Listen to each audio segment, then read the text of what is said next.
Bonsoir et bienvenue. Ça vous regarde en direct toute la semaine. Vous le savez, les présidents de groupes se succèdent dans cette émission pour dresser le bilan des 1 an de la nouvelle Assemblée. Et vous le voyez ce soir, c'est une présidente. Bonsoir Mathilde Panot. Bonsoir. Patronne des Insoumis. Merci d'être là, les Insoumis. C'est à vous. Qui n'ont sans doute peut-être jamais aussi bien porté leur nom que depuis cette année d'élection, première année de nouvelle Assemblée. On va en parler sur le fond, sur la forme. Et puis on va parler de la NUPES aussi, 1 an déjà. Initiative largement des Insoumis, mais pas seulement. On verra si elle a encore un avenir, on en parle tout à l'heure. Mais on commence ce soir avec 3 lettres qui donnent des sueurs froides aux élus locaux. ZAN pour zéro artificialisation nette. C'est l'objectif de la loi climat votée il y a 2 ans. Seulement voilà, 2 ans après, sur le terrain, eh bien, la lutte contre le tout béton devient une sorte de mission impossible en pleine crise du logement. Alors qu'est-ce qu'on fait? Des exceptions, des exemptions. Les députés, notamment les sénateurs aussi, s'emparent du sujet. On en débat dans un instant sur ce plateau avec mes invités. Avant de retrouver nos partis pris, nos affranchis. Et puis dans Bourbon spécial, ce soir, Bourbon Express 1 an, eh bien, on va parler du name and shame consacré à l'Assemblée. Voilà pour le programme. Vous me suivez, Mathilde Panot? Ça vous regarde, c'est parti.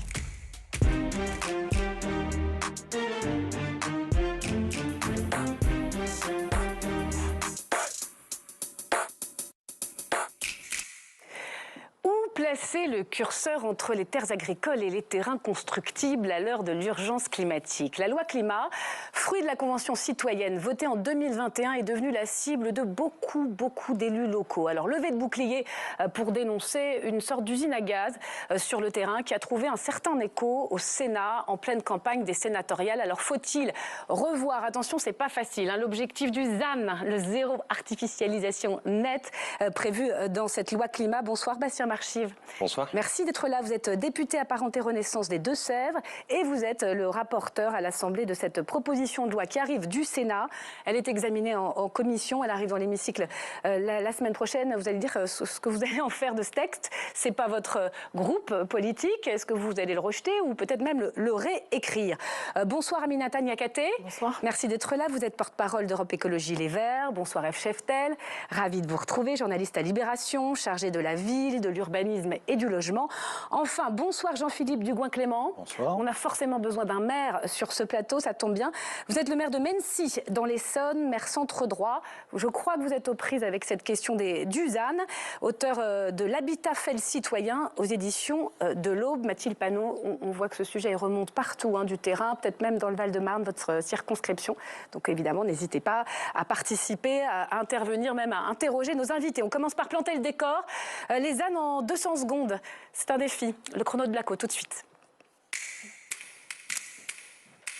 Bonsoir mon cher Stéphane. Bonsoir Myriam, bonsoir à toutes et tous. Alors, tout béton. Avant de parler du ZAN, on va peut-être essayer d'expliquer de quoi on parle.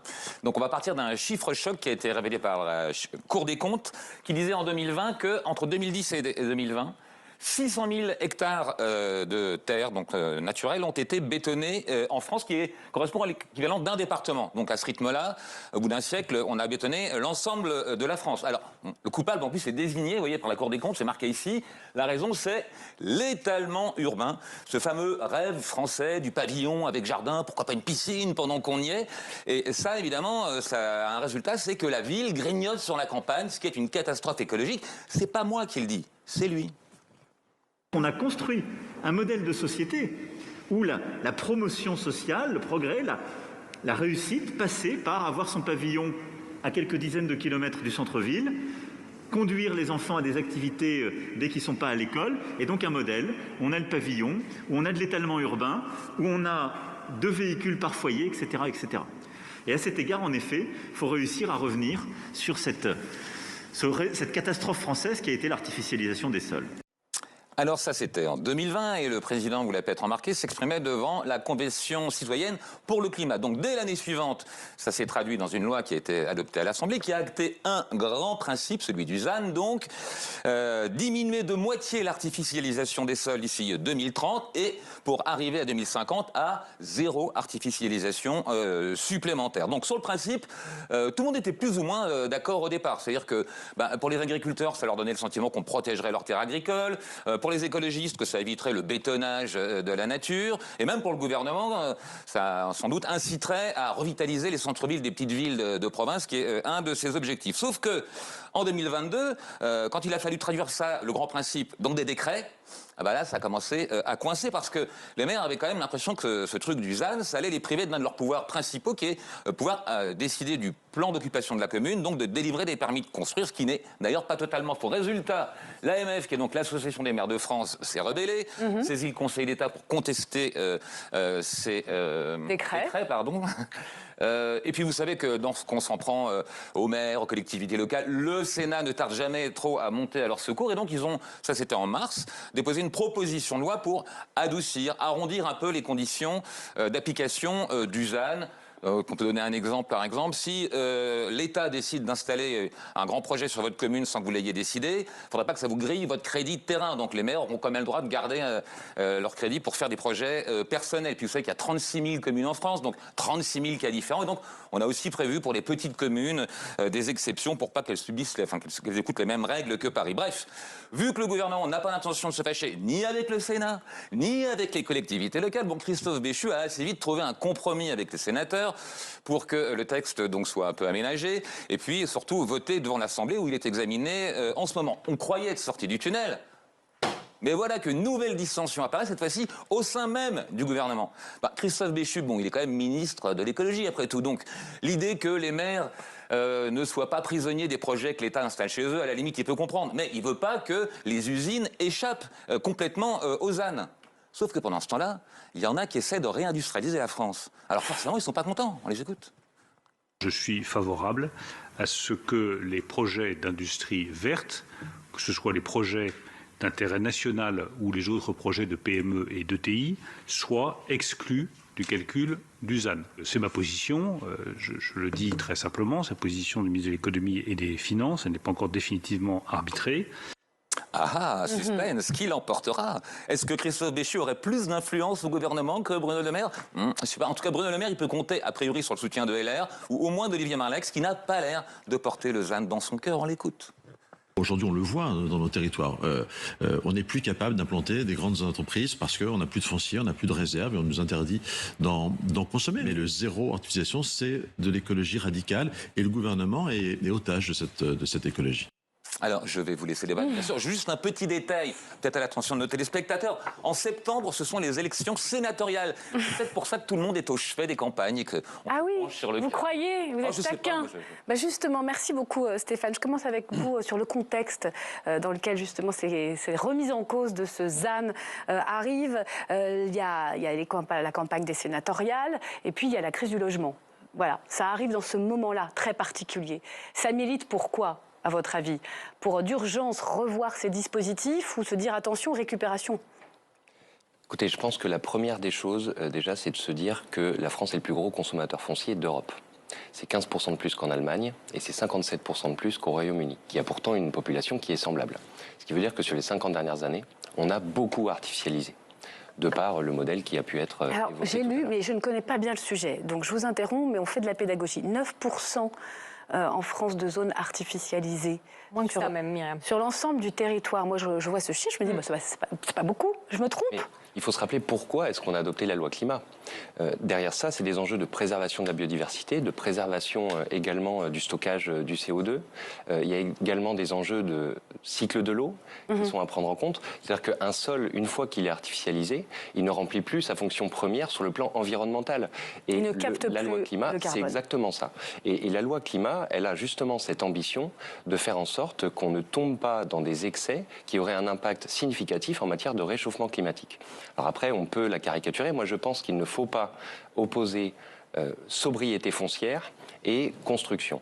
On peut continuer à construire, il faut simplement repenser nos modes de construction et c'est tout l'enjeu de la loi climat et du texte qu'on a également. La question, c'est est-ce que les temporalités sont compatibles? Il y a besoin de logement tout de suite.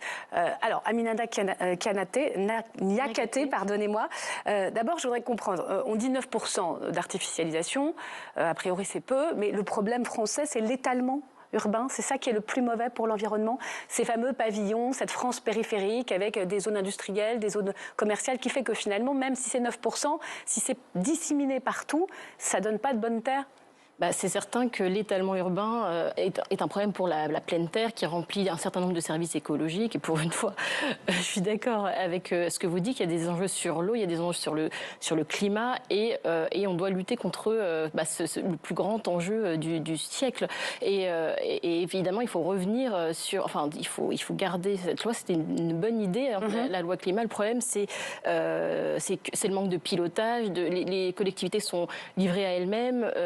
C'est pas pensé à la bonne échelle, et moi je crois fondamentalement au fait que... Donc c'est mal fait, la loi est mal faite. Vous êtes écologiste, les collectivités sont livrées à elles-mêmes, etc. Et puis en plus les maires sont assez dépendantes du foncier en termes de revenus. La taxe d'habitation a disparu, elles dépendent de la taxe foncière, elles dépendent aussi de la CFE, de la contribution foncière. Moi ce qui me frappe, c'est qu'on n'a pas évidemment en fonction des villes la même densité, en fonction des zones rurales, en fonction... Et pourtant l'objectif est le même pour tous.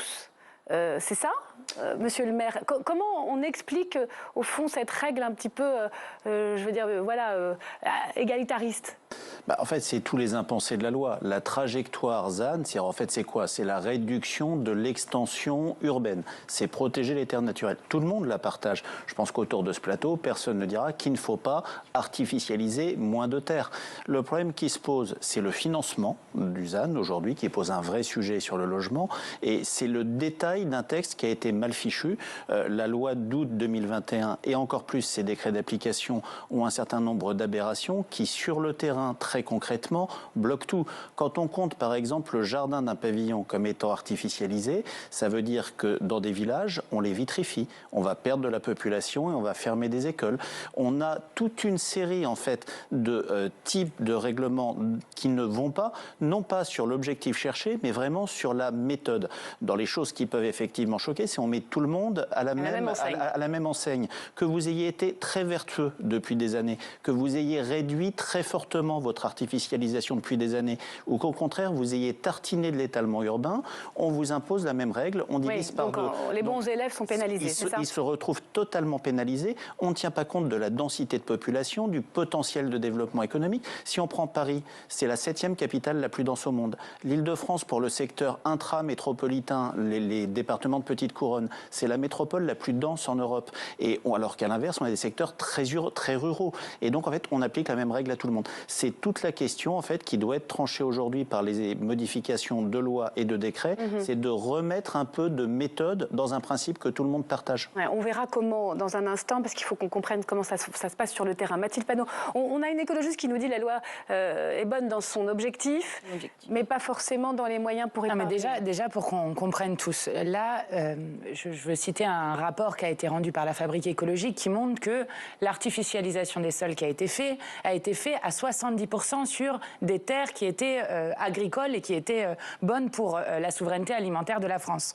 Donc ça, par exemple, c'est un objectif d'arrêter complètement ça, d'artificialiser sur des terres agricoles. Je pense que c'est très important. On a perdu 2,4 millions d'hectares agricoles depuis 1982. Donc c'est un objectif pour la souveraineté alimentaire, sur la question du cycle de l'eau et notamment les inondations qu'on voit très fréquemment et de plus en plus fréquemment sur notre territoire sont liées à un problème d'infiltration des eaux. Je crois que sur les objectifs, tout le monde oui, mais je les redis quand même parce que c'est l'un des premiers responsables du réchauffement climatique. Parce que c'est quand même important pour que tout le monde comprenne pourquoi est-ce que cet objectif il est important et il est important à tenir. Mais sur la mise en œuvre. Après, sur la mise en œuvre, là où je partage des choses, je trouve que c'est intéressant, par exemple, les maires ruraux qui ont dit nous avons besoin d'un plan Marshall sur la rénovation du bâti qui est aujourd'hui vacant. Vous savez qu'on a 3,2 millions de logements qui sont vacants dans notre pays et lorsque vous avez par exemple des maires de communes rurales qui disent par exemple j'ai 5 maisons qui sont en ruine dans mon village et je n'ai pas les moyens de pouvoir les rénover et donc il faut un plan Marshall, un plan de financement pour aider, un plan aussi d'ingénierie de l'État pour aider à ce qu'on rénove et qu'on fasse en sorte de ne pas artificialiser des nouvelles terres. Alors je vois que c'est beaucoup la question sur les questions des moyens financiers. sur les questions systémiques qui ne sont pas pensées, sur la question de rapprocher les lieux de travail et les lieux de vie ainsi que les services publics, ça c'est une chose qui, en termes justement de ne pas refaire des routes de partout, des autoroutes qui là aussi artificialisent souvent des terres agricoles, est une chose importante qui est là aussi un impensé et qui nécessite ce que nous appelons sur le terrain. On va aller voir un reportage en Bretagne. On reviendra sur le concret avec le maire. Mais pour terminer le tour de table, F. Cheftel, d'abord cette grogne qui monte. Vous avez enquêté, vous les avez rencontrés. Les maires, elle dépasse les clivages politiques, elle concerne qui en particulier? Plutôt les petites communes rurales au détriment des grosses villes? Moi, j'ai rencontré aussi beaucoup de maires qui sont très favorables à l'objectif et qui le mettent en œuvre déjà depuis des années. Il faut voir que, certes, on a beaucoup artificialisé tout à fait depuis les années 70, qui correspond à un modèle d'urbanisation, on le sait, avec les centres commerciaux à l'extérieur, le pavillon, etc., financés par des dispositifs publics d'accession à la propriété. Mais ça a diminué quand même depuis une dizaine d'années. Il y a eu de nouveau, c'est remonté un peu après le Covid, bon, parce que le Covid avait tout gelé. Mais quand même, il faut reprendre quand même un chiffre. Vous avez dit 9% de surface artificialisée. Moi, j'ai regardé la dernière enquête qui fait foi, c'est l'enquête Terruti, c'est 7,9% exactement. Donc, c'est moins de 8% de la France qui est urbanisée. Sachant que la France est quand même un des pays, peut-être, qui a le plus en rythme artificialisé, mais qui est aussi un des plus grands pays d'Europe et le moins dense. Donc voilà. Et ça remet en cause l'objectif en lui-même? Non, l'objectif, enfin moi, il est formidable cet objectif, c'est important d'en avoir un. Mais ça reste un objectif. Après, oui, effectivement, les moyens, comment on y arrive, etc. Et sur la fronde, parce qu'on l'entend, cette levée de bouclier, c'est plus la droite? On sait que l'AMF, l'Association des maires de France, en a fait un cheval de bataille, ou c'est vraiment toute une question pragmatique, concrète, notamment dans la ruralité? C'est mal fait, c'est mal pensé, c'est mal financé. Je ne saurais pas dire si c'est... Oui, effectivement, l'AMF, David Lisnard était très en pointe sur le sujet. Mais non, moi j'ai rencontré beaucoup de maires qui sont en train de réfléchir, qui déjà réfléchissaient comment on fait concrètement. Effectivement, il y a l'idée qu'on va recycler spontanément, on va davantage recycler les friches pour éviter d'artificialiser. Et ça, c'est aussi encouragé par le gouvernement. Il y a des fonds pour ça, il y a le fonds friche, etc. Donc il y a quand même des financements qui existent et qui le pratiquent déjà, vraiment. Donc on réfléchissent à chaque fois. Évitons c'est moins l'étalement que le mitage. Évitons le pavillon. C'est quoi la différence? Pardonnez-moi, mais mitage, étalement, pour moi, c'est pareil. C'est vraiment le pavillon seul qui va être loin et qui va du coup obliger à tirer des réseaux, faire une route, etc.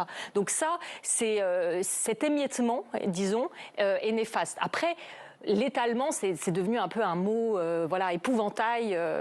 Mais les Français aussi ont besoin de se loger et si possible, en priorité dans les logements neufs qui existent. Il y a 3 millions de logements, les logements, je voulais dire vacants. Oui, bien sûr. Notamment de centre-bourg, il y a 3 millions de logements vacants. Donc ça, c'est vrai que ça devrait être la priorité. Le gouvernement vient de flécher le PTZ dans cette direction d'ailleurs. Oh là là, pas trop de sigles, s'il vous plaît, déjà avec Lausanne, c'est suffisant. On part en Bretagne et je vous redonne la parole juste après. En quoi cet objectif du ZAN oblige les élus concrètement sur le terrain et pourquoi ça coince? Caméra embarquée avec Pierre-Michaël Carniel, André Lafont à Locmalo. C'est un petit village dans le Finistère. Regardez.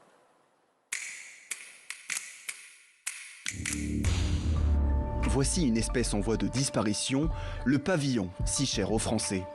Avec la loi climat, il ne pourra bientôt plus rogner sur les terres agricoles. Le maire de Locmalo a conscience qu'il devra changer ses habitudes en ce qui concerne la délivrance du permis de construire et l'aménagement de son territoire. Il va falloir quand même travailler différemment, densifier, peut-être moins de voiries, les espaces verts un peu plus restreints mais peut-être mieux travailler. Voilà, des choses comme ça. Et puis sur des zones plus urbaines, de faire en effet du bâti à deux à plusieurs niveaux avec des fonctionnements, peut-être de la personne âgée en rez-de-chaussée. Un changement dû au fameux ZAN. Car comme les autres communes, Locmalo devra diviser par 2 la surface des nouveaux terrains à construire d'ici 2031. Aucune nouvelle terre ne pourra devenir constructible à partir de 2050. Un casse-tête pour le maire du village de 900 habitants avec peu de moyens. Ce qui peut être angoissant, c'est le manque d'ingénierie et le manque de financement. Pour renaturer, par exemple, un vieux parking, y faire du logement ou y faire un parc ou y faire, en compensation, il va falloir de l'argent qu'on n'a pas forcément. enfin pas nous en tout cas, les petites communes, et également le manque d'ingénierie sur des petites communes où il y a une personne en secrétaire de mairie et peut-être deux, et pour le coup c'est hyper compliqué en milieu rural, c'est ce qui nous manque le plus. Pourtant, le maire a déjà pris les devants et entame la transition écologique de Loc'Malo. Salut Richard. La commune a racheté de vieilles longères. Elles sont réhabilitées avec l'aide d'un architecte. Ouais. Merci d'être venu. Il n'y a pas de souci. En plus de valoriser le patrimoine, l'objectif est de rationaliser l'espace en favorisant les logements à étages. Voilà, aujourd'hui, on va en faire une médiathèque, on va en faire 3 logements communaux pour des personnes ayant peu de moyens. Réhabiliter coûte plus cher que de construire du neuf, mais pour l'architecte, le projet revitalise le cœur de la commune. C'est pas moins cher, mais par contre on valorise un bien, c'est tout un cadre en fait qui est valorisé, c'est-à-dire que là où on va peut-être faire du neuf, des pavillons neufs, admettons dans un bourg, qu'est-ce qu'on construit dans le bourg? On construit simplement un dortoir, on construit un lieu de vie, une activité au cœur de bourg. Loc'Malo ne compte pas s'arrêter là. La commune va racheter et réhabiliter d'autres vieilles bâtisses pour continuer de se développer sans toucher aux terres agricoles. Alors, Jean-Philippe Dugoin-Clément, vous vous reconnaissez, j'imagine, dans les difficultés de ce maire, même si sa ville est plus petite que la vôtre? Que ce soit moi ou des collègues. En fait, déjà, ce qu'il faut bien avoir conscience, c'est contrairement à ce qui est dit, la division par 2, c'est pas pour chaque commune, c'est pour chaque région. Alors voilà. Il y a des communes qui ont 0, qui ne peuvent plus rien faire. Il faut expliquer ça, parce que l'objectif est national, mais il est aussi local, c'est-à-dire qu'il est décliné dans les départements, dans les régions. Et chaque région doit diviser par 2 sa consommation foncière par rapport à la dernière décennie. Et donc, selon la répartition qui est faite, il peut très bien rester 0 pour une commune. C'est-à-dire qu'une commune ou un village peut se retrouver à ne pas avoir une division par 2, mais à ne plus avoir 1 mètre carré d'extension. Si on prend l'exemple des grands projets qui étaient évoqués tout à l'heure, le canal Seine-Nord pour les Hauts-de-France, c'est quelque chose qui, si ça n'est pas sorti des comptabilisations de la région, prend quasiment toutes les possibilités d'extension de la région. Pour ça que et en fait, le débat technique qui porte, par les grosses, il est là-dessus. Il n'est pas sur le fait de dire on fait des efforts, on consomme moins. Il est vraiment sur les déclinaisons techniques. Il y a un contrôleur, on dit que c'est le préfet qui doit valider les plans locaux d'urbanisme, qui joue un petit peu les empêcheurs de tourner en rond. C'est lui, le préfet, qui essaye de vérifier que l'objectif du ZAN est bien respecté? Actuellement, il n'est pas mis en œuvre. C'est-à-dire que la loi date de 2021, la diminution de trajectoire, il est sur 2021-2030, et c'est aux régions. Chaque région doit mettre en place le ZAN sur son territoire. Et ensuite, les communes auront 3 ans sur leur PLU pour se mettre en conformité. C'est-à-dire qu'en fait... expliquez, le PLU, c'est quoi? Le PLU, c'est le plan local d'urbanisme. De planifier ce qu'on va faire, c'est ça? Chaque commune planifie où est-ce qu'on peut construire, où est-ce qu'on ne construit pas, où est-ce qu'on fait des équipements publics, où est-ce qu'on fait du logement, quelle densité de logement à la parcelle, quelle quantité d'espace vert à la parcelle. Et en fait, la réalité, c'est que les PLU d'application du ZAN ne sont pas encore en construction aujourd'hui. Ce qui est en construction aujourd'hui, c'est les trajectoires régionales. Alors, je vais vous dire des SRADET, des SDRIF, c'est horrible, c'est des acronymes. Donc ça, ces trajectoires régionales, elles ont une force contraignante? Elles ont une force. Elles sont décidées au Conseil régional? Là encore, on est sur quelque chose de très compliqué, je suis désolé, mais en Ile-de-France, c'est contraignant depuis 40 ans. Pour les régions hors Ile-de-France, ça n'était pas contraignant historiquement. Et ça va le devenir. C'est aussi ce qui fait que hors Ile-de-France, il y a une crispation, une peur terrible, parce qu'il n'y avait pas de contrainte régionale. Et c'est quelque chose qui est une révolution culturelle. Alors, on va aller sur les assouplissements. Si je comprends bien, l'idée, c'est de garder l'objectif, mais de mieux le mettre en œuvre, peut-être en faisant des exceptions, ou en tout cas en sortant un certain nombre de secteurs de la comptabilité de la région. Déjà sur la ruralité, les sénateurs y mettent en avant la garantie rurale. C'est quoi? C'est 1 hectare préservé pour ces petites communes pour qu'elles n'aient pas, au fond, les mêmes règles que les plus grosses? Alors, cette idée de déroger, c'est la proposition de loi du Sénat. Ce n'est pas l'orientation qu'on a prise, et le texte qui a été voté en commission pas plus tard qu'hier ne retient pas cette idée de déroger. Pourquoi? On l'a dit, il y a des considérations environnementales. On les a adoptées il y a 2 ans. elles sont pour 30 ans. On ne va pas 2 ans après d'ores et déjà commencer à dire qu'on ne va pas les respecter, alors même qu'on n'a pas commencé à les décliner. Mais alors, si je comprends bien, parce que c'est compliqué, l'idée, c'est peut-être respecter, mais sans imposer que cette comptabilité de baisse de trajectoire de l'artificialisation soit prise sur la commune ou sur la région. Ça peut être pris, il y a un gâteau commun et on fait une part à part, si je comprends bien. Il y a 2 enjeux. On a 125 000 hectares de droits à construire sur la période 2021-2031. C'est 2 fois moins que sur la décennie précédente. Ces 125 000 hectares, on vient en déduire une enveloppe forfaitaire dans laquelle on a identifié des projets d'intérêt nationaux et d'envergure nationale ou européenne. Ces projets, ça va être la transition énergétique, ça va être le développement de lignes ferroviaires, par exemple, ça va être aussi l'industrie verte. L'objectif, c'est de pouvoir garantir que ces projets vont bien se réaliser. Et c'était l'une des attentes, je pense, qui était exprimée également par monsieur le ministre Bruno Le Maire. Donc là, on répond à cette attente. Donc ça veut dire que vous sortez de la comptabilisation du ZAN? On prend les 125 000 qui sont les droits à construire globaux nationaux. Bruno Le Maire. Et ce que veut Bruno Le Maire, je pense, c'est que ces projets-là puissent se faire. Et là, on vient le garantir en les mettant dans un forfait. On les déduit des 125 000 et ensuite les 110 000, on les répartit entre l'ensemble des territoires. Et c'est ensuite décliné par les régions et à un niveau plus infra. En gros, les industries vertes seront soumises aux ZAN, mais sans pénaliser les communes, par exemple, d'à côté. En fait, pour expliquer, Bruno, en fait, il y a une enveloppe, et cette enveloppe, c'est la garantie qu'on tienne l'objectif. Sinon, c'est comme d'habitude, on se donne un objectif et jamais on ne l'atteint, notamment parce que les moyens ne sont pas donnés en ingénierie, en financier, en investissement, etc. En gros, vous avez le ministre Béchu qui dit il faut tenir l'enveloppe pour tenir l'objectif, même si on ne met pas les moyens derrière, donc il y a un petit côté hypocrite, mais voilà. Et vous avez Bruno Le Maire qui dit je veux qu'on sorte certains des projets de l'enveloppe, donc en quelque sorte il y ait l'enveloppe, plus plein d'autres choses, et la garantie que l'enveloppe ne sera pas tenue et donc que les objectifs sur l'artificialisation, sur la question d'aggraver le réchauffement climatique de l'eau, etc. Et ben c'est ça. Donc c'est ça en fait le rapport de force qui est en train de se jouer. La position aujourd'hui, elle est claire, puisque le texte que l'on a adopté hier en présence du ministre et suite à des réunions qui ont eu lieu en interministériel, elle a été celle-ci, de dire nous avons une comptabilité nationale du droit à construire, on en déduit les projets d'envergure nationale et ensuite on répartit le droit à construire. Donc c'est Christophe Béchu qui a gagné l'arbitrage. Il ne s'agit pas de gagner ou de perdre. Là où on gagne, c'est de garantir que ces projets-là puissent se faire, puisque c'est des projets de politique publique qui sont structurants à l'échelle du pays et on souhaite qu'ils se fassent. Et après, pour vous répondre sur la ruralité, c'est l'enjeu évidemment de la garantie rurale. Ça a été dit tout à l'heure. Vous pouvez réexpliquer ce que c'est la garantie rurale ? Le risque qu'il y avait, c'est qu'on avait des communes qui avaient très peu artificialisé lors de la décennie précédente, qui mécaniquement se retrouvaient avec très peu. Et c'est ce qu'on appelait les bons élèves, quelque part, parce qu'ils avaient été sobres sur le plan foncier. Demander les mêmes efforts alors qu'il y a très peu de bétonisation. C'est de veiller à un bon équilibrage territorial en termes de répartition de ces fameux droits à construire.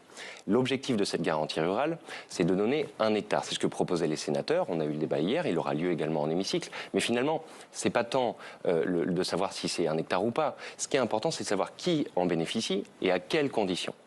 Aujourd'hui, l'orientation qui est prise, c'est de faire en bénéficier les communes, désolé c'est un peu technique, mais les communes dites peu denses ou très peu denses au sens de l'INSEE, à savoir, concrètement, ça représente 31 000 communes en France qui se verront garantir un droit à construire minimum d'1 hectare.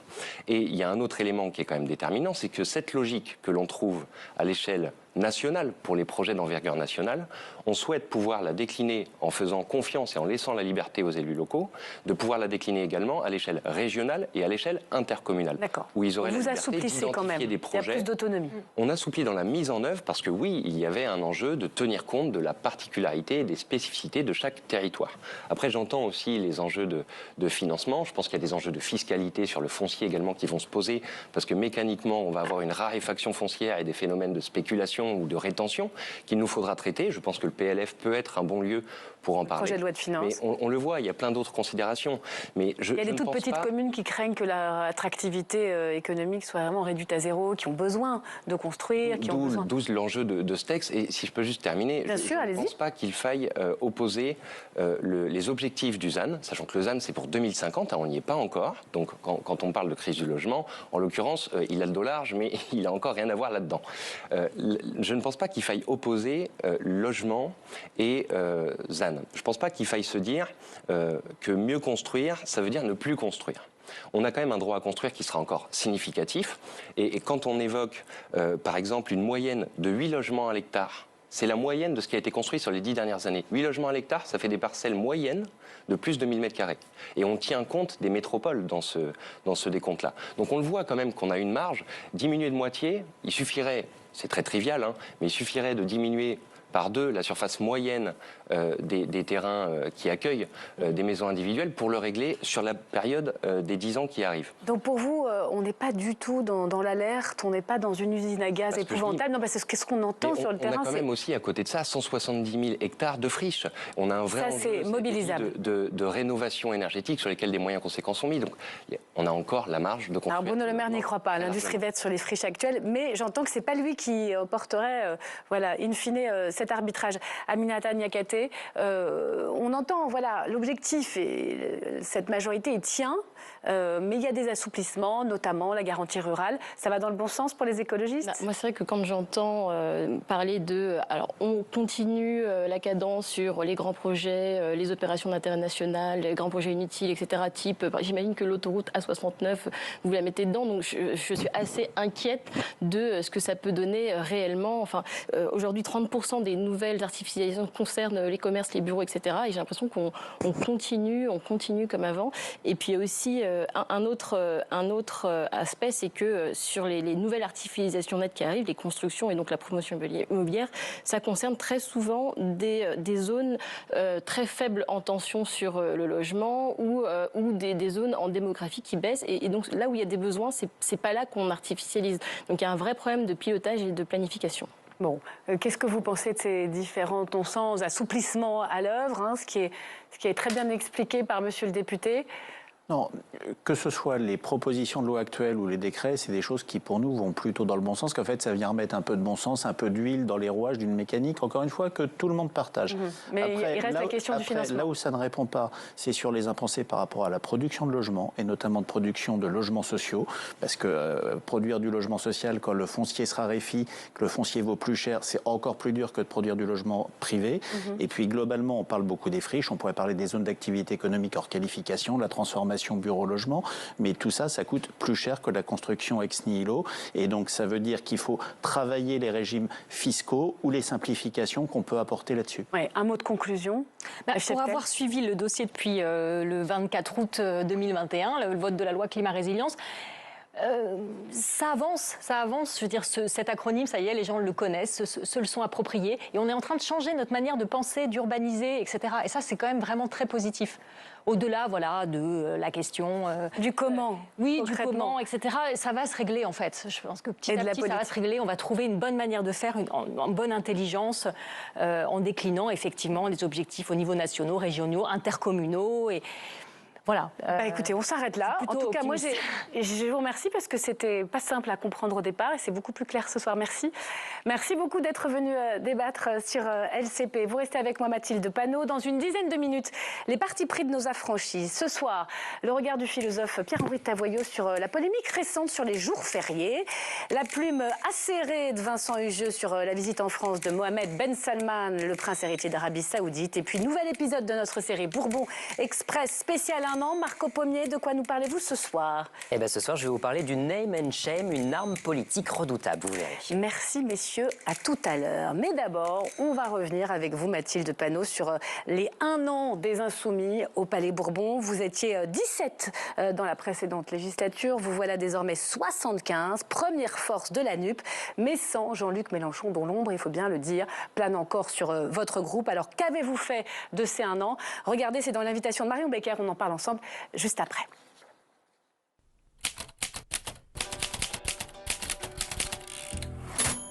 Si on vous invite, Mathilde Panot, c'est pour revenir sur l'année de la France insoumise à l'Assemblée.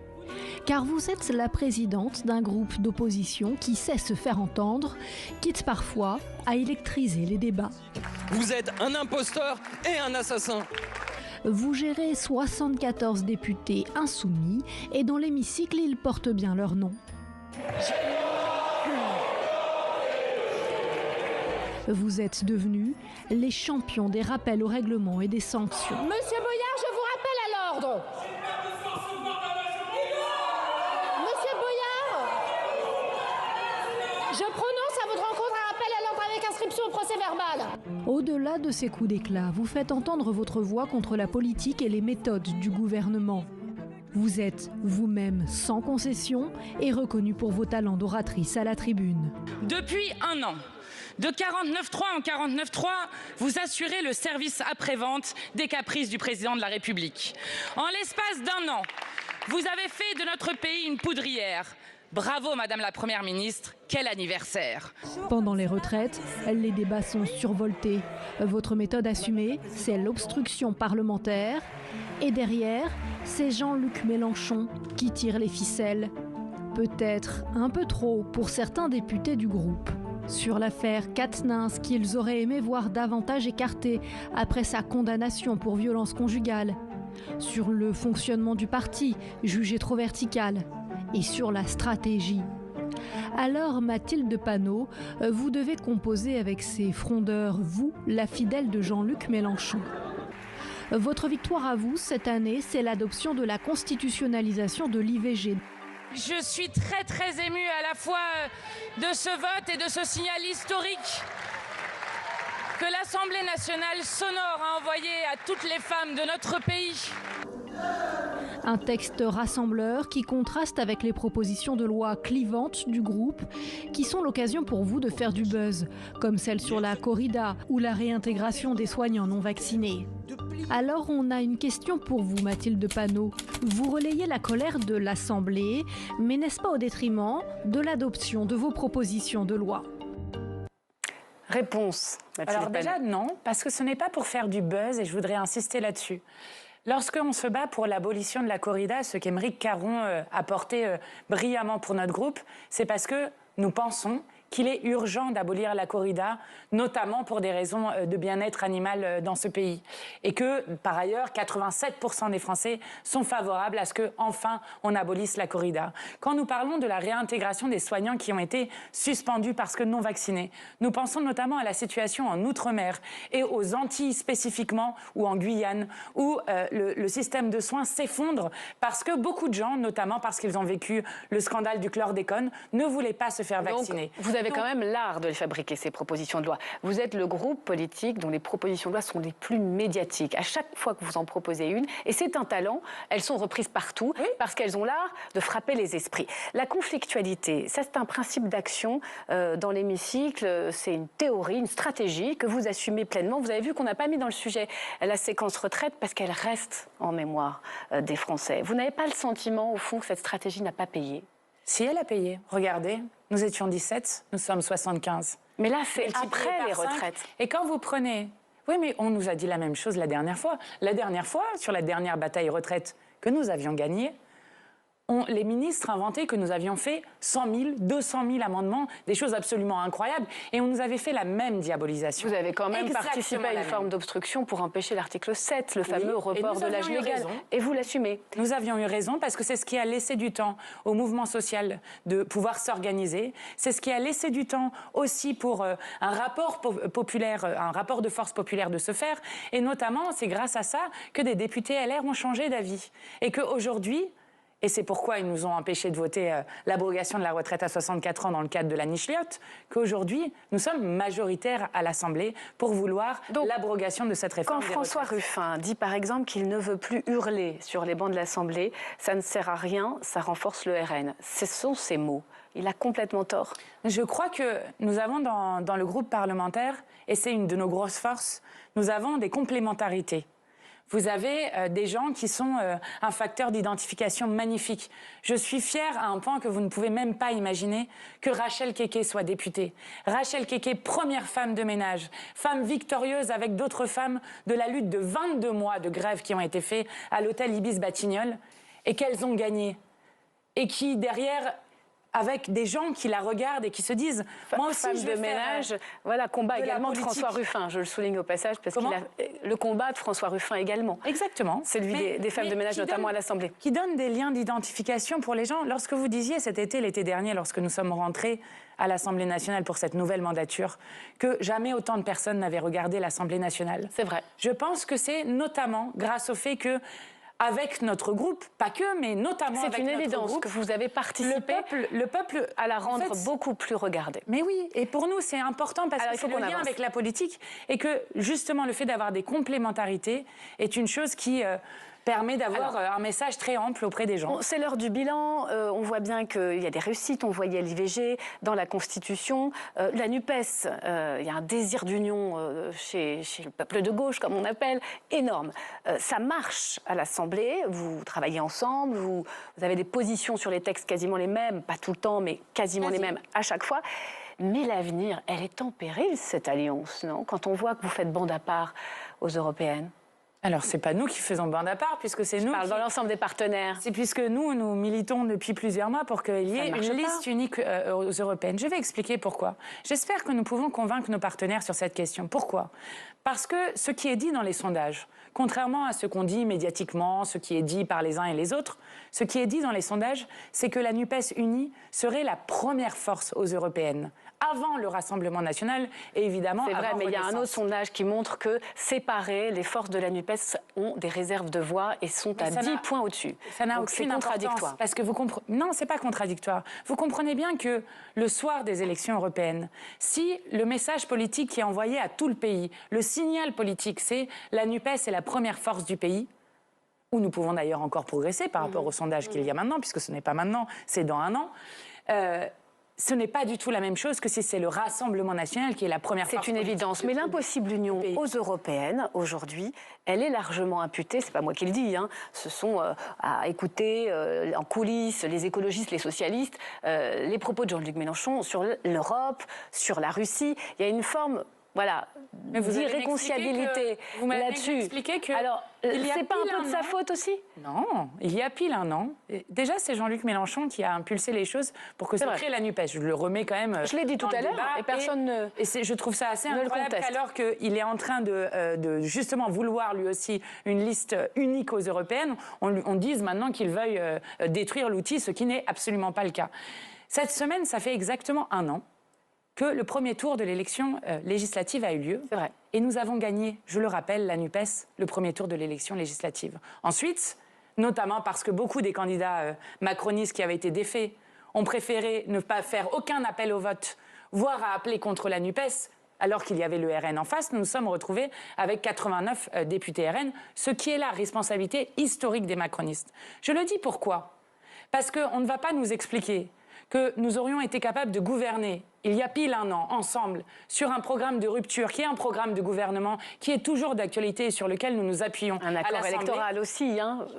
L'idée, c'était quand même que cet accord a été décidé après la présidentielle, pas avant. Électoral. C'est vrai. Ce n'est pas qu'un accord. J'ai lu Jean-Luc Mélenchon dans 20 minutes, comme vous. Exactement. Alors, on avance parce qu'il faut quand même qu'on regarde. Non, mais je le dis parce que si nous étions capables de gouverner, alors, ensemble, alors nous sommes évidemment capables d'aller aux élections européennes ensemble. Et vous l'avez dit, ça fonctionne très bien à l'Assemblée. On se voit toutes les semaines, tous les mois avec les 151 députés. C'est dit. Donc, nous pouvons avancer ensemble. Il reste un point noir quand même au sein de la France Insoumise, c'est la gestion de l'affaire Quatennens. On a parlé des réussites, il y a aussi des échecs. Est-ce que vous avez des regrets? Vous êtes très féministe, on l'a vu, on connaît vos combats, sur la manière dont les choses ont été gérées. Il y a encore beaucoup de militants au sein de LFI qui auraient préféré l'exclusion.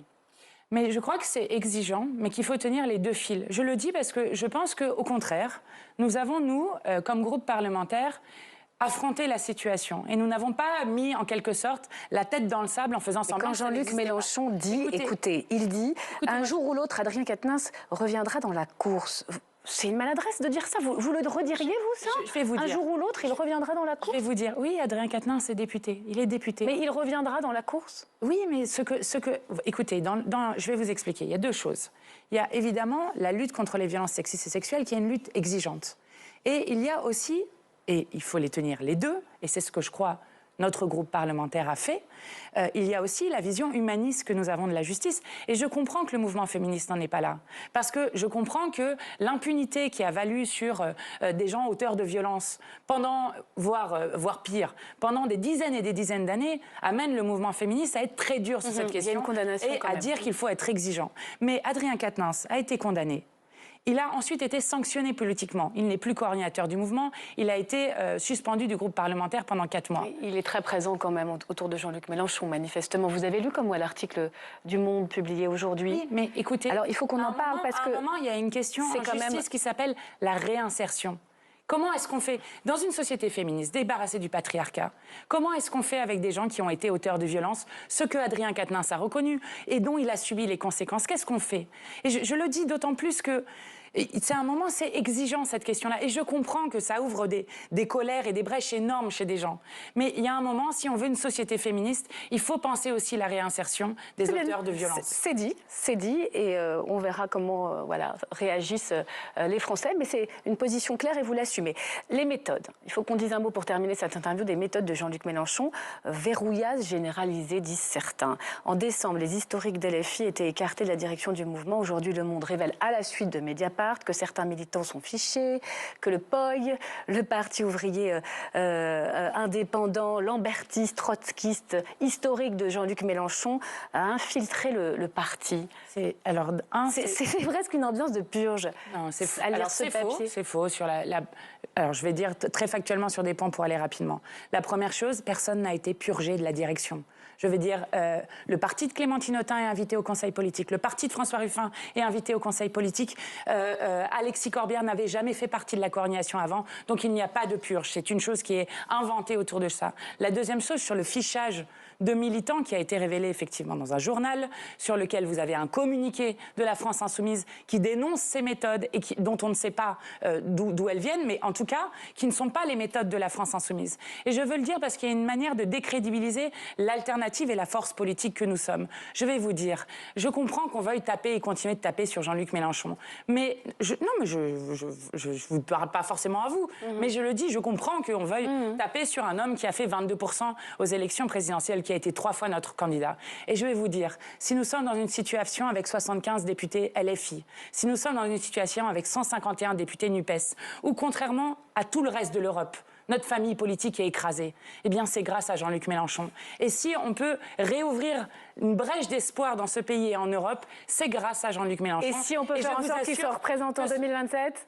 Je ne sais pas, ça il décidera, ça, je ne sais pas. Vous n'allez pas me répondre. Grâce à lui, on a des problèmes de riches, on a plein de candidats potentiels. Et ça, c'est quand même très bien. Et je vous le dis, nous sommes aujourd'hui à la fois sur la ligne de rupture et de crédibilité parce que à chaque projet de loi, nous avons présenté ce que nous ferions si nous étions au gouvernement. Et nous aspirons toujours à gouverner ce pays. Merci.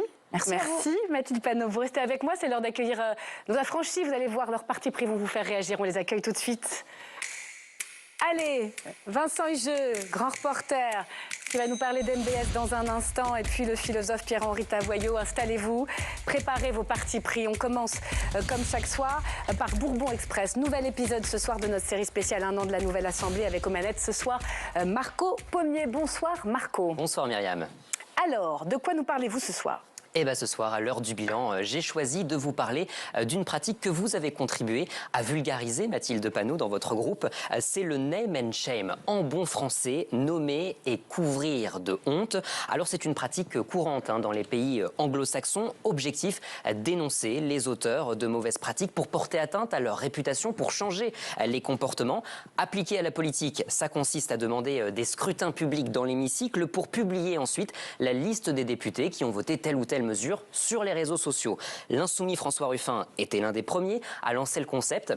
C'était en 2018. À l'époque, on parlait d'un texte pour améliorer le statut des accompagnateurs des enfants handicapés. Et la majorité avait adopté une motion de rejet, colère du député insoumis. J'espère que le pays ne vous pardonnera pas. Nous vous demandons un scrutin public. Les noms des votants seront publics. Je les publierai sur ma page Facebook et je ne serai pas le seul. Ils circuleront à travers la France. Et ce vote, j'en suis convaincu, ce vote vous collera à la peau comme une infamie. Et voilà, Myriam, comment François Ruffin fait entrer dans l'hémicycle le pouvoir de la honte. Alors cette année, certains insoumis n'ont pas renoncé à cette pratique. Loin de là, un exemple, Louis Boyard, en février dernier, il l'affichait sur son compte Twitter, les 184 députés de la majorité qui avaient voté contre le repas à 1 € pour tous les étudiants. Indignation de certains membres de la majorité. Regardez ces tweets, il dénonçait des méthodes de voyous, des méthodes antidémocratiques. Notre République mérite mieux que l'appel à la vindicte populaire. Vous le voyez sur cette image. Et le lendemain, eh bien, le député MoDem, Erwan Balanant, avait lui aussi réagi dans l'hémicycle. On l'écoute.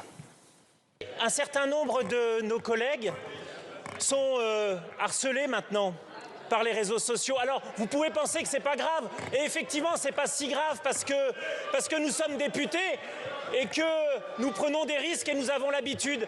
Mais ces députés ont aussi parfois des enfants et des enfants qui sont aussi sur les réseaux sociaux. Et il y a quelques députés qui ont vu leurs enfants harcelés parce que leurs parents avaient fait un vote. Et là voilà la conséquence pointée du doigt par Erwan Balanant, le harcèlement sur les réseaux. Certains pointent même les risques de violence envers les élus. Des critiques balayées par votre protégé. On écoute Louis Boyard. Eux, ils appellent ça le name and shame. Moi, je shame rien du tout, je name, c'est tout. Je rencontre des votes, j'assume chacun de mes votes, je leur demande d'assumer chacun de leurs votes. Au moment où on essaie de faire de la publicité sur ce qui se passe ici, et qu'ils prennent des mauvaises décisions qui vont énerver les gens, on vient ensuite nous voir en disant « Non, racontez pas qu'ils font n'importe quoi, sinon les gens vont s'énerver. » Mais qu'ils arrêtent de faire n'importe quoi, c'est pas nous qu'il faut pointer du doigt. Voilà, pas de regret pour Louis Boyard. Rappelons quand même, Myriam, que sur le fond, le député insoumis n'a commis aucune faute. C'est un procédé légal. L'Assemblée elle-même publie sur son site le vote de chaque député pour chaque scrutin public. Sûr. Pour terminer, il faut dire que les insoumis ne sont pas les seuls à pratiquer le name and shame. Le gouvernement le fait aussi. Exactement. L'année dernière, le gouvernement a épinglé 16 entreprises qui ne respectaient pas l'index égalité femmes-hommes. La liste avait été publiée. Et dans l'actualité récente, il y a aussi les menaces de Bruno Le Maire, le ministre de l'économie. La grande distribution. Effectivement, qui a laissé entendre qu'il pourrait publier d'ici la fin du mois la liste des industriels de l'agroalimentaire qui auraient refusé de baisser les prix face à l'inflation. Un mot de réaction. La pression peut être efficace, mais elle peut aussi avoir des dérives. Oui, non, mais ça, vous le reconnaissez. L'harcèlement, notamment sur les proches des députés, nous n'avons jamais appelé à ça. Mais il faut quand même remettre les choses à leur place. Si ces députés veulent avoir des votes secrets, qu'ils aillent dans un conseil d'administration. Les votes ne sont pas secrets. Nous sommes des représentants du peuple. Ils ont des comptes à rendre sur ce qu'ils font, ce qu'ils votent. Et ensuite, c'est à eux d'expliquer quels sont leurs votes. Donc non, moi je trouve ça normal, dans une démocratie, de faire en sorte que chacun et chacune puisse savoir qui a voté contre l'augmentation du SMIC, contre le repas à 1 euro. Mais les réseaux sociaux changent pas mal la donne dans tout ça. Oui, mais les réseaux sociaux aident aussi à ce que beaucoup de gens s'intéressent à la politique et je trouve ça intéressant. Le bac philo est passé, Pierre-Henri Tavoyot. Et les vacances approchent. Alors pour vous, c'est le bon moment pour revenir sur une polémique assez récente sur les jours fériés. Oui, c'était une polémique qui a été lancée par Éric Piolle, le maire de Grenoble, au moment de la fin du Ramadan où il y avait beaucoup d'absentéisme dans les écoles et des agents et des élèves. Et donc le ministre de l'Intérieur, à cette occasion, voulait un peu pointer ces absences. Et donc Éric Piolle avait dit qu'il fallait un peu remettre à plat les questions des jours fériés avec 2 propositions. La première, que je trouve d'ailleurs assez intéressante, qui consistait à dire bon, le lundi de Pentecôte ne correspond pas à grand-chose aujourd'hui, remplaçons-le par une vraie date symbolique, l'abolition de l'esclavage. Ça, c'était le projet de loi en 2018 qui avait été proposé. Et puis il y a une deuxième proposition, alors qu'il s'agit d'ouvrir les jours fériés à la diversité religieuse. C'était là une proposition de la commission Stasi qui avait dit, je cite, en 2003, la République s'honorerait en reconnaissant les jours les plus sacrés des autres grandes religions monothéistes présentes en France. Alors là, c'est quelque chose de plus compliqué à mettre en place. Je ne suis pas persuadé d'être tout à fait d'accord. Alors les jours fériés religieux, ça reste un point de friction entre les cultes d'un côté, la République laïque de l'autre. Mais la République a toujours le dernier mot. En effet, quand on regarde l'histoire de ces jours fériés, c'est très intéressant. Il y a 11 jours fériés en France. Il y en a 6 qui sont en lien avec la religion. Sur ces 6, il y en a 4 qui ont une histoire particulière. Il faut rappeler que sous l'Ancien Régime, il y avait 50 jours fériés. La Révolution abolit tout ça, mais c'est assez confus. Napoléon arrive et dans sa volonté de réconcilier l'Ancien Régime et la Révolution, qu'est-ce qu'il fait? Il dit, voilà, il y a un principe simple, 1 jour férié par saison. Ça donne quoi? La Toussaint, Noël, l'Ascension et l'Assomption le 15 août. Vous avez mis, il en reste 2. Des lundis, comme par hasard. Coïncidence, je ne crois pas. En fait, ce ne sont pas des fêtes religieuses. Le lundi de Pâques et le lundi de Pentecôte ne sont pas des fêtes religieuses. Ce sont des revendications des marchands du Moyen-Âge parce qu'il fallait, après les fêtes, justement, se reposer. Et on peut ajouter le dimanche, le fameux dimanche chômé que nous avons. Alors là aussi, l'histoire est intéressante. La Révolution abolit ce dimanche chômé. La Restauration le restaure. La République le resupprime jusqu'au 10 mars 1906, une tragédie à Courrières, ouvrière, minière, et qui était imputée à la fatigue des ouvriers. Et donc c'est la CGT qui demande à l'époque que l'on restaure un jour férié. Nous sommes après la loi de 1905. Et ce sera le dimanche. Oui, alors vous nous dites Napoléon, les marchands, la CGT, ces jours chômés, donc dits religieux, ne le sont pas, vous nous l'avez expliqué, ou du moins pas seulement. Oui, pas seulement, c'est très important parce que ça donne bien l'esprit de la laïcité. La laïcité, c'est pas contre les religions, le contraire de la laïcité, c'est pas la religion, c'est le fondamentalisme. Le fondamentalisme, c'est quoi? C'est la volonté que tous les jours soient religieux, 24 heures sur 24, toute l'année.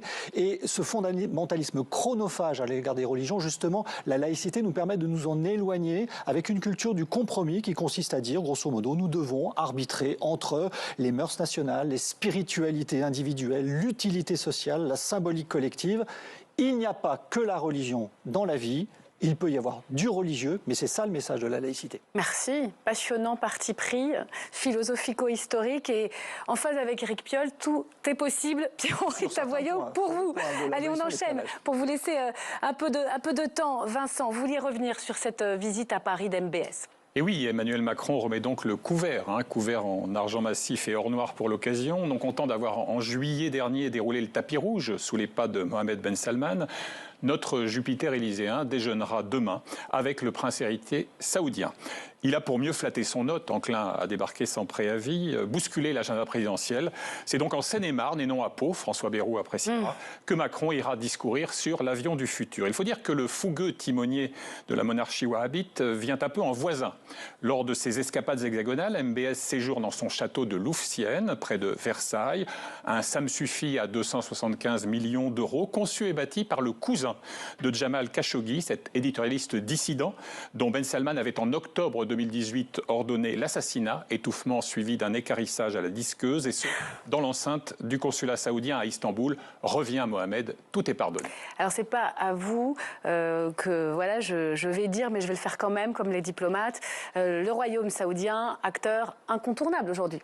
Je connais la chanson et quelques autres refrains, dont cette increvable rengaine furieusement Quai d'Orsay. Si l'on ne devait parler qu'avec les démocrates exemplaires, on se condamnerait au silence et à l'inaction. Sus au droit de l'homisme, gloire au pragmatisme, au réalisme, tous ces ismes au large desquels périssent par noyade conviction et principe. Une telle doctrine repose sur un postulat bancal.